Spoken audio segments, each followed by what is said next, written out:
తెలంగాణ రాష్ట్రంలో కాంగ్రెస్ పార్టీ అధికారంలోకి వచ్చిన తర్వాత సంవత్సరంన్నర కాలం అవుతుంది. ఇప్పటివరకు కూడా మంత్రి పదవి మీద ఆశలు పెట్టుకున్న నేతలకు నిరాశే దక్కింది. నిజామాబాద్ జిల్లాకు తెలంగాణ క్యాబినెట్‌లో మంత్రి పదవి రాకపోవడంపై పూర్తిగా జిల్లాకు సంబంధించి పూర్తిగా వెనుకబడుతున్న పరిస్థితి. ఇక్కడ చాలామంది ప్రజలు జిల్లాకు మంత్రి వస్తే ఏదో అభివృద్ధి జరుగుతుందని చెప్పి అనుకున్న పరిస్థితుల్లో ఇప్పుడు జిల్లాకు ఆహ్, వి మంత్రివర్గ విస్తరణలో జిల్లాకు ప్రాధాన్యత దక్కడంపై ప్రజలున్నారు. ఇక్కడ పూర్తి స్థాయిలో వారి అభిప్రాయాలు తెలుసుకుందాం. మొత్తానికి తెలంగాణ రాష్ట్రంలో కానీ, గత ఉమ్మడి ఆంధ్రప్రదేశ్‌లో కానీ ఎప్పుడు కూడా జిల్లాకు మంత్రి పదవి రాని రోజంటూ లేదు. ఉమ్మడి ఆంధ్రప్రదేశ్‌లో 1 లేదా 2 మంత్రి పదవులు ఉన్న నిజామాబాద్ జిల్లా ఎంతో అభివృద్ధి చెందింది. తెలంగాణ రాష్ట్రం ఏర్పడ్డ తర్వాత కూడా జిల్లాకు మంత్రి పదవులు ఉన్న పరిస్థితి ఉంది. కానీ తెలంగాణ రాష్ట్రంలో కాంగ్రెస్ పార్టీ అధికారంలోకి వచ్చిన తర్వాత ఇప్పటివరకు కూడా మంత్రి పదవి రాకపోవడంతో సంవత్సరంన్నర కాలమైంది. జిల్లాకు సంబంధించి అభివృద్ధి కుంటిపడిందని చెప్పి ప్రజలు అంటున్న పరిస్థితి ఉంది. పూర్తి స్థాయిలో జిల్లాలో సార్ చెప్పండి, ముఖ్యంగా తెలంగాణ రాష్ట్రంలో కాంగ్రెస్ పార్టీ అధికారంలోకి వచ్చి సంవత్సరంన్నర కాలం పూర్తయింది. ఇప్పటివరకు కూడా జిల్లాకు మంత్రి పదవి వస్తుందని చెప్పి ఆశాభావం వ్యక్తం చేసిన నేతలకు నిరాశ దక్కింది. నిజామాబాద్ జిల్లా వెనుకబడి కారణం ప్రధానంగా జిల్లాకు మంత్రి పదవి రాకపోవడం, మరింత వెనుకబడే అవకాశాలు ఉన్నాయంట.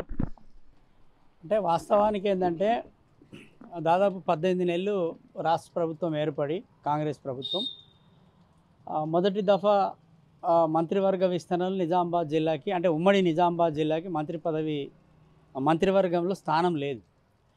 అయితే వాస్తవానికి 10 ఉమ్మడి జిల్లాలకి ప్రాతినిధ్యం ఇస్తూ, అంటే మొత్తం తెలంగాణ రాష్ట్ర మంత్రివర్గంలో దాదాపు 18 మంది మంత్రులు ఉండాల్సిన అవసరం ఉంది. అయితే కనీసం ఉమ్మడి జిల్లాల ప్రాతినిధ్యము, తర్వాత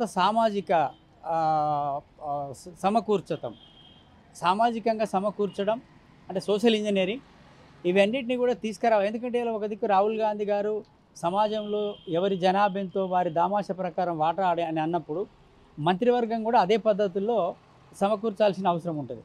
అయితే నిజామాబాద్ చూసినప్పుడు నిజామాబాద్లో మరి నిజంగా ఇక్కడ సామాజికంగా బీసీలు, ఉమ్మడి జిల్లాలో బీసీలు కానీ ఎస్సీలు కానీ, అంటే ఒక ఎస్సీ ఉన్నాడు, మిగతా బీసీలకి ప్రాతినిధ్యం లేదు.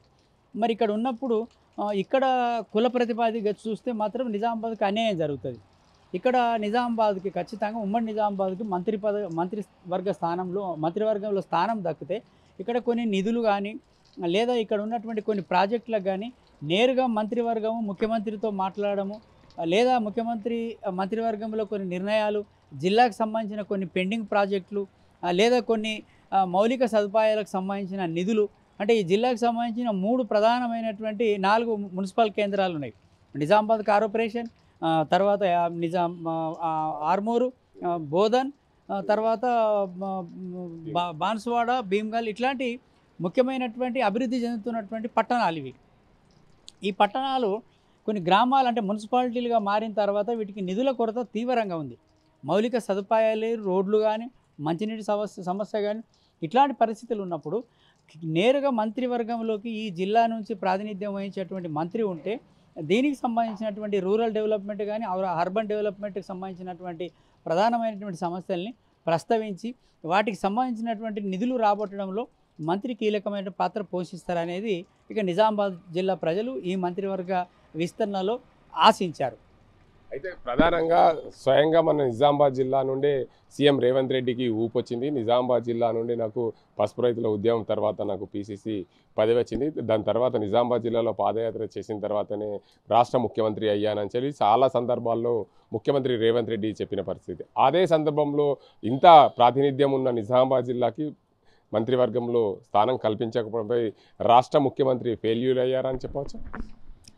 అంటే ప్రధానమైనటువంటి ఉత్తర తెలంగాణ జిల్లాలో కాంగ్రెస్ పార్టీకి సరే ముఖ్యమంత్రి గారు ఆ రోజు పసుపు రైతుల ఉద్యమం అనవచ్చు, ఇంకోటి ఏదైనా అనవచ్చు, కానీ అంటే నేనేమనుకుంటున్నానంటే ఉత్తర తెలంగాణ జిల్లాల నుంచి సరైన ప్రాతినిధ్యం, ప్రజలు సరిగా ఓట్లు వేయకుండా ప్రతిపక్ష బీజేపీకి ఓట్లు వేశారు, మాకు ప్రాతినిధ్యం ఇవ్వలేదని చెప్పేసి అట్లా ఆ ఉద్దేశంతో మరి ఈ ఉత్తర తెలంగాణ మీద, ముఖ్యంగా నిజామాబాద్ మీద, అంటే ఉమ్మడి నిజామాబాద్ మీద అట్లాంటి ఒక మరి సవతి తల్లి ప్రేమ చూపిస్తున్నారేమో అనిపిస్తుంది. అయితే ప్రజలు ఒకసారి లేదా కొన్ని సందర్భాలలో ఇక్కడ స్థానిక పరిస్థితుల్లో ఉన్నటువంటి, లేదా ఇక్కడ ఆ కాంగ్రెస్ పార్టీ నాయకత్వం ప్రజల్ని నమ్మించి తమ ఓట్లుగా మార్చుకునేటువంటి నాయకత్వం లేకపోవచ్చు, లేదా స్థానిక పరిస్థితులు ఏదైనా కావచ్చు, ఇక్కడ నిజామాబాద్ ప్రజలు ఎప్పుడు కూడా కాంగ్రెస్ పార్టీకి ఓటు బ్యాంకు ఉన్నారు. ఇవాళ 4 సీట్లు రానంత మాత్రాన మరి ఈ జిల్లా నుంచి ఓట్లు రాలేవని, లేకపోతే పార్లమెంటు స్థానాల్లో మేము గెలవలేదని చెప్పేసి స్థానిక సంస్థల్లో లేదా మొన్న గ్రాడ్యుయేట్స్లో గెలవలేదనే ఉద్దేశంతో కానీ అట్లా పెట్టుకుంటే అది నష్టం జరుగుతుంది.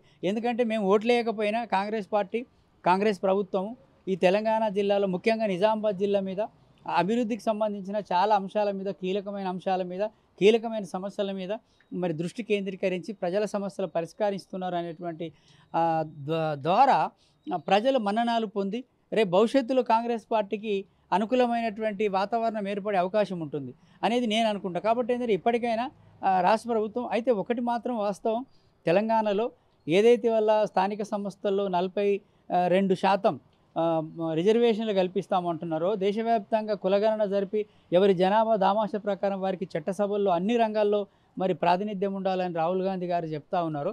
అది కాంగ్రెస్ పార్టీ తెలంగాణ ప్రభుత్వం కూడా గుర్తించాలి, అది చేయాలి. అయితే కొన్ని ఇప్పటికిప్పుడే చేయడం అనేది కొన్ని పరిపాలనలో కొన్ని ఇబ్బందులు ఉండొచ్చు ఆ పార్టీలో. అయితే ఈ జిల్లాకు వచ్చినప్పుడు సోషల్ ఇంజనీరింగ్కి సంబంధించినటువంటి అంశం వచ్చినప్పుడు ఇక్కడ సోషల్ ఇంజనీరింగ్ చూసినప్పుడు ఇక్కడ అట్లాంటి పరిస్థితి రాకపోవచ్చు. కానీ జిల్లా ప్రాతినిధ్యాన్ని దృష్టిలో పెట్టుకొని నిజామాబాద్ జిల్లాకి మంత్రివర్గంలో ఇక్కడ స్థానం కల్పించాలి.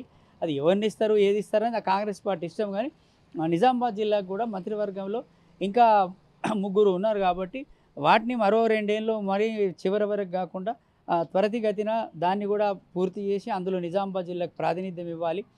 మంత్రి ఉండడం మూలంగా దాని ప్రాధాన్యత వేరే ఉంటుందని చెప్పేసి ఈ సందర్భంగా నిజామాబాద్ జిల్లా ప్రజలకు మాత్రం నిన్నటి మంత్రివర్గ విస్తరణ మాత్రం నిరాశ కలిగింది అని చెప్పక తప్పదు. ప్రధానంగా ఉమ్మడి నిజామాబాద్ జిల్లాలో 4 కాంగ్రెస్ పార్టీ ఎమ్మెల్యేలుగా గెలిచారు. ఇటీవల బీఆర్ఎస్ నుంచి గెలిచిన పోచారం శ్రీనివాసరెడ్డి కూడా కాంగ్రెస్ పార్టీకి వచ్చారు. నిజామాబాద్ జిల్లాలో 5 మందికి చేరింది కాంగ్రెస్ ఎమ్మెల్యేల పరిస్థితి. అయినప్పటికీ కూడా నిజామాబాద్ జిల్లాకు చోటు దక్కకపోవడంతో చాలామంది ప్రజల్లో అదేవిధంగా రాజకీయ నేతల్లో కూడా నిరాశ ఉన్నదని చెప్పచ్చు. నిజమే, వాస్తవమే. ఎందుకంటే సరే 5గురికి చేరినా 4గురికి చేరినా ఒక్కరికి ఉన్న కాంగ్రెస్ పార్టీకి అయితే ఉమ్మడి జిల్లా ప్రాతినిధ్యం అయితే ఉంది. 4గురికి అయితే ప్రాతినిధ్యం ఇచ్చారు. అక్కడ కామారెడ్డి జిల్లాకు సంబంధించిన ఒకరు జుక్కలు, నిజామాబాద్ జిల్లాకు సంబంధించినటువంటి ఇక్కడ 2 ఇక్కడ ఉన్నట్టే. కాబట్టి ఎల్లారెడ్డి అంటే ఉమ్మడి జిల్లాలో చూస్తే ఎల్లారెడ్డి, జుక్కల్, నిజామాబాద్ సంబంధించినటువంటి బోధన్, అదేవిధంగా నిజామాబాద్ రూరల్ అంటే ఉన్నది. సరే ఇప్పుడు శ్రీనివాసరెడ్డి గారు వచ్చిన తర్వాత పోచారం శ్రీనివాసరెడ్డి గారు వస్తే అది 5కు చేరింది. అంటే ఉమ్మడి జిల్లాలో 9 స్థానాల్లో 5కు చేరింది. అదేం తక్కువ ఏం లేదు. కాంగ్రెస్ పార్టీకి ప్రాతినిధ్యం చాలా బలంగానే ఉంది.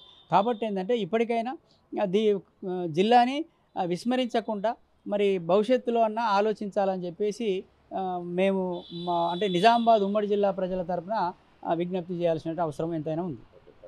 మొత్తానికి చూసుకోవచ్చు, తెలంగాణ రాష్ట్రంలో కాంగ్రెస్ పార్టీ అధికారంలోకి వచ్చి సంవత్సరాల కాలం పూర్తయింది. తెలంగాణ క్యాబినెట్లో ముఖ్యమంత్రితో సహా 18 మంది క్యాబినెట్ హోదాలో ఉండాల్సిన అవసరం ఉంది. అందులో భాగంగా ఇప్పటికీ మొన్నటి వరకు 12 మంది ముఖ్యమంత్రితో 12 మంది ఉన్నారు. నిన్న 3 భర్తీ అయ్యాయి. మరో 3 అవకాశం ఉంది. ఇకనైనా రాష్ట్ర ప్రభుత్వము తెలంగాణలో నిజామాబాద్ జిల్లాకు ప్రాధాన్యం ఇస్తూ ఆ నిజామాబాద్ జిల్లా అభివృద్ధి కావాలంటే జిల్లాకు సొంతగా ఒక మంత్రి స్థాయిలో ఉండాలి. జిల్లాకు సంబంధించిన నేత మంత్రిగా ఉంటే జిల్లా అభివృద్ధి పనుల్లో ముందుకు దూసుకెళ్తుంది. అందులో బాగా నిజామాబాద్ జిల్లాకు ఇప్పుడు అన్యాయమే జరిగిందని చెప్పి జిల్లా ప్రజలు చెప్తున్న పరిస్థితి. ఇది ఇక్కడ పరిస్థితి. కెమెరా సాజింతో గంగారెడ్డి, RTV నిజామాబాద్. ఇండియా పాకిస్తాన్ తాజా అప్డేట్స్ కోసం డౌన్లోడ్ చేసుకోండి RTV లైవ్ యాప్.